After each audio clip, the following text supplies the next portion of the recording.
We're back here, and so this is pretty much the ending here. So there'll be some gameplay, I guess, right? But for the most part, you're just kind of getting through the ending.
So yes, you do have to fight him here, but it kind of plays itself out. And if you didn't get Cloud's level 4 limit break during the game, you get to see it here. Omni Slash.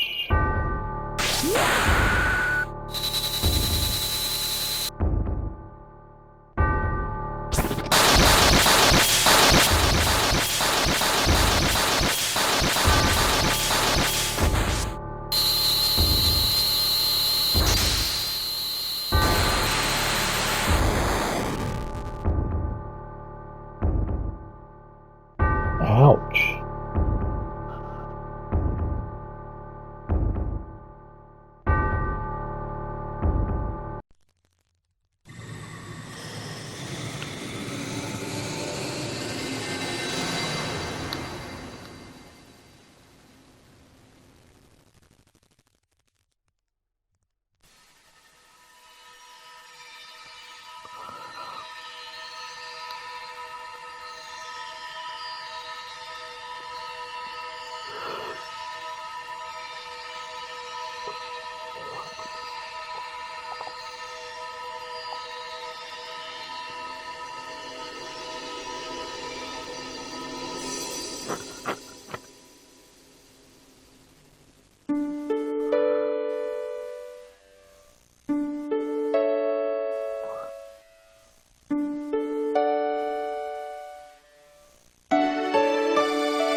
It's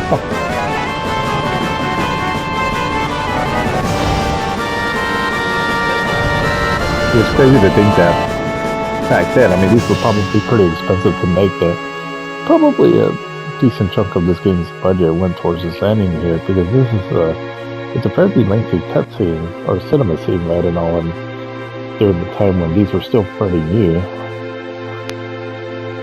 So it's pretty impressive to see back then, right, that you get like a little mini movie at the end. Oh, little Margie.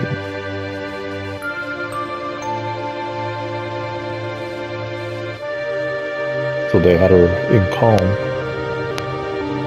That's the town right after you get out of Midgar when you first start playing the game.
I thought that was cool.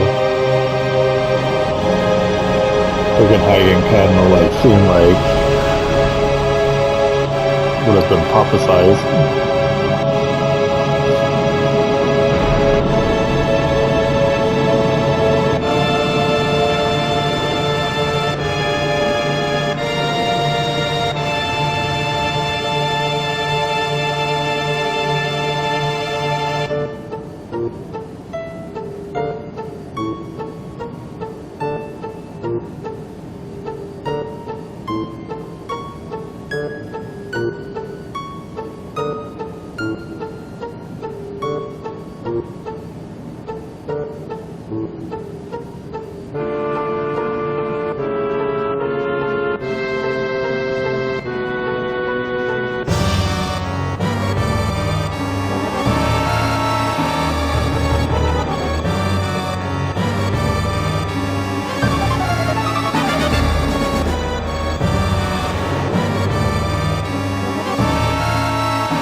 My shot of Eris always gets to me. So when I first played this back again in 1997, honestly, I've beat this game so many times. I love this game. There's so much about it that I can say, but there's still a lot about the story that I don't 100% quite understand. So I'm sure there's other smarter people out there than me that can explain things a lot better than I can. But long story short of it, right, is ultimately, at least the impression that I get is that Eris knew what she was doing when she went off to that altar.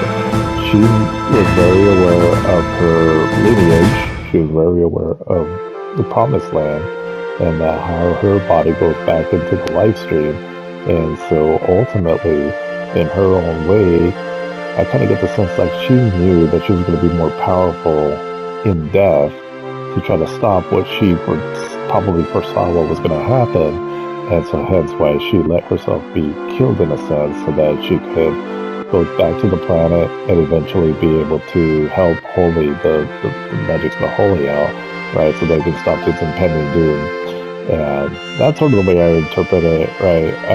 That she's just been in the live stream, just going about searching for her promised land and fulfilling this last duty here. And so I just thought it was kind of cool how ultimately the planet itself is trying to do everything it can to protect itself from any harm that might come to it. Kind of like what it did from what has been theorized, right? And all from, many years ago, right? When Genova fell, and basically what's in the northern crater, right? Where, because they talk about how there was a lot of Cetra had gathered there also, right? So, I don't know, I just always thought that concept was cool, how it sort of combined that spirituality along with, like, the life of the planet, how it's all kind of intertwined. And so the live stream is sort of in a way of, like, the journey to heaven, basically, is my kind of interpretation of it. I could be wrong, that's just the way I sort of read into it and all. But yeah, man, this game, I never get tired of it. And I remember when I first beat the game and I'm seeing all these names here. I mean, it really showed just how much of a big budget game this was for the game back then. Which is funny because it kind of seems like a little crude the way that the font looks here and all. It doesn't look as more professional, I guess. But it was a big deal though, right? Seeing all these names on here. I mean, it really showed that video games were expanding more and they were needing bigger and bigger teams.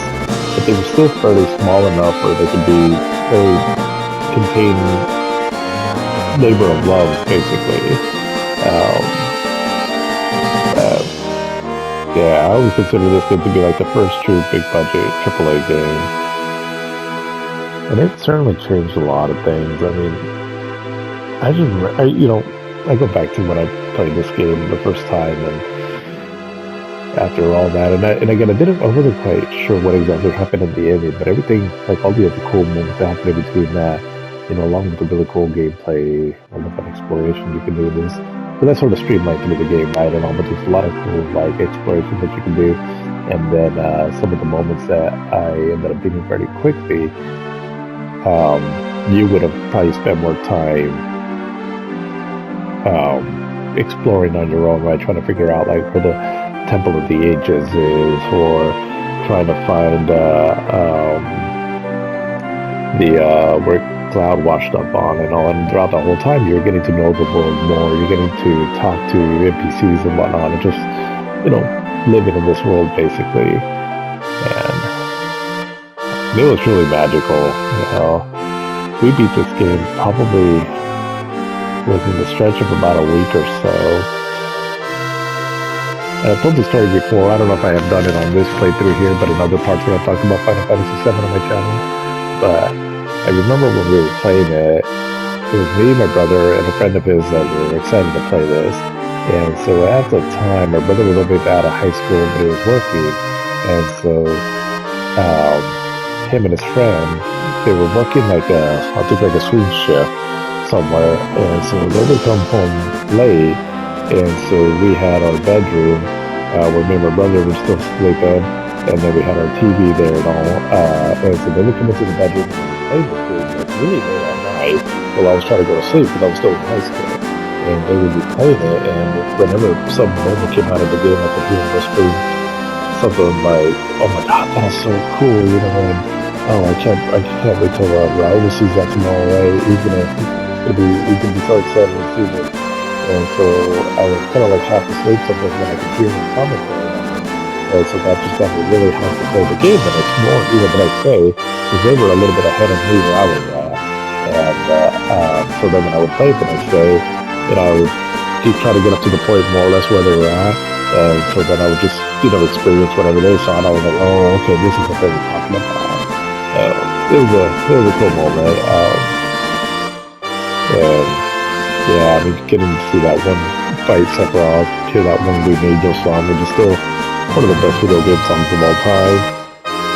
Just an overall amazing package of a game. Definitely has its issues. I mean, every time I play it, there's you heard me talk about there's areas where I'm like, okay, I'm not a big fan of this area, or this area. There's certain mini games and all. But at the sum of its parts, the feeling that I get from when I play this game, everything all combined with just my own personal taste and all, truly elevates this game on just another tier for me that I can never get tired of it, no matter how many issues I have with it and all. It's just the greater parts of this game just truly make it not a perfect game, but a perfect game for me personally. A lot of it has to do with my own personal interest, when it came out, how much influence this had with my own personal imagination, and just overall just being a cool story experience that is unforgettable for me to this day. Just an amazing game.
Interesting, huh?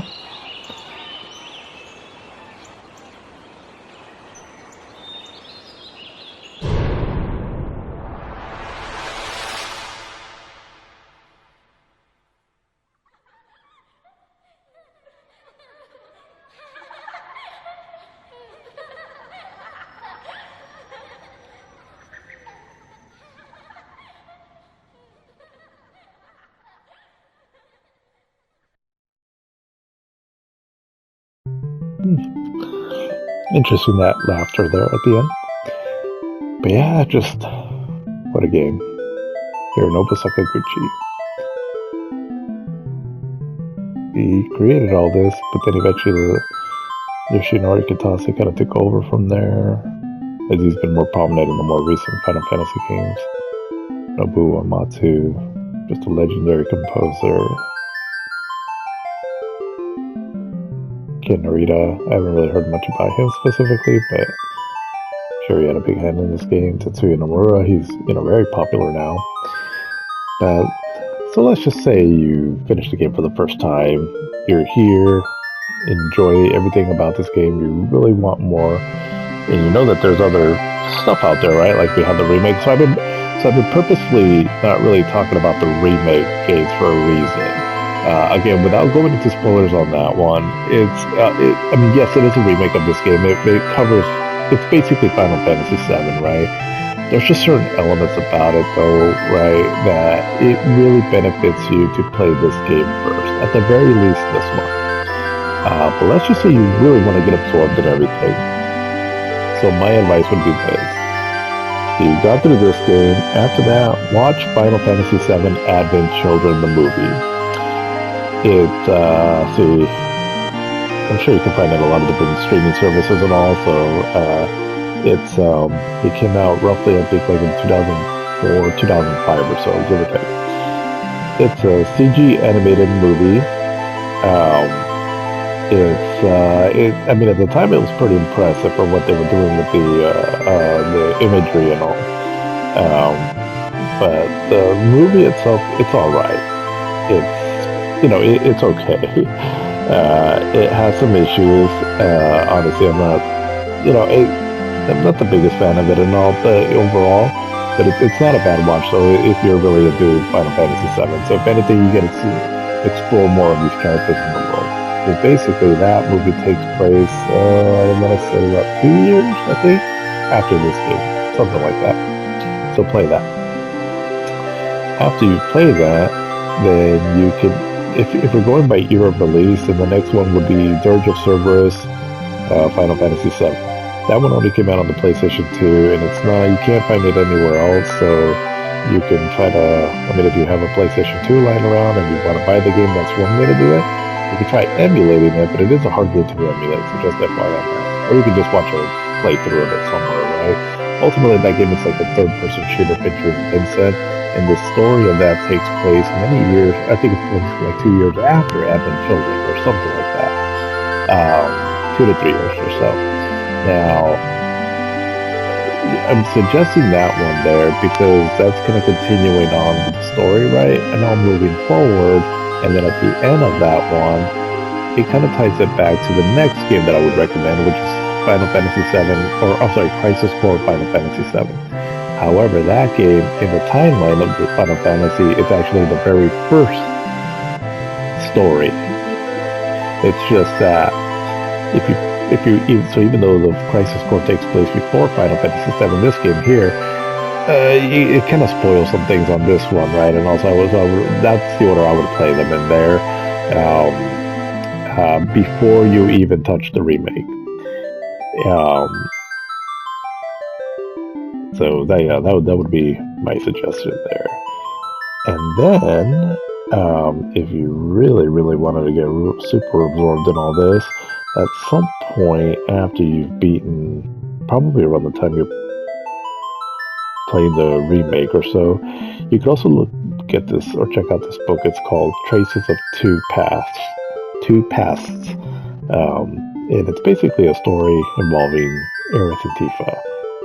And that'll just kind of give you more context, right, to the overall lore of Final Fantasy VII.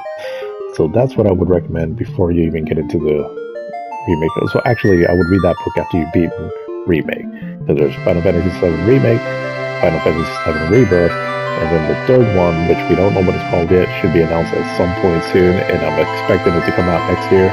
But that'll continue on the overall story of Final Fantasy VII. But if you've stuck around, I really appreciate it. This is, again, something that I definitely wanted to archive for, if anything, just for myself, but anybody that might be watching. Hopefully this provided you either a trip down memory lane on this amazing JRPG, or it provided you a bit of a walkthrough with some entertainment, I guess, right, if you're playing along here with us, or if you have no way of playing it, but you just wanted to watch along. At the very least, I hope that this provided you a good sense of what the story is, if you're trying to prepare yourself right for some of the other Final Fantasy stuff out there. But until then, thank you for anybody that might have watched this, and I plan to hopefully start streaming Final Fantasy VII Remake at some point soon. I did want to see if I can get those all up on the channel before before the third one comes out, which I have a little bit of time, but when I'm actually streaming it on the PlayStation 5, here in my living room, I don't have as much time as I would play like the other games, and so that's why I wanted to get a little bit of an early start on it. Because my goal is to do Final Fantasy VII Remake, I think I might do Crisis Core Final Fantasy VII, and then the Final Fantasy VII Rebirth. But that's the plan. Anyways, hope you enjoyed this game, and we'll see you in the next one.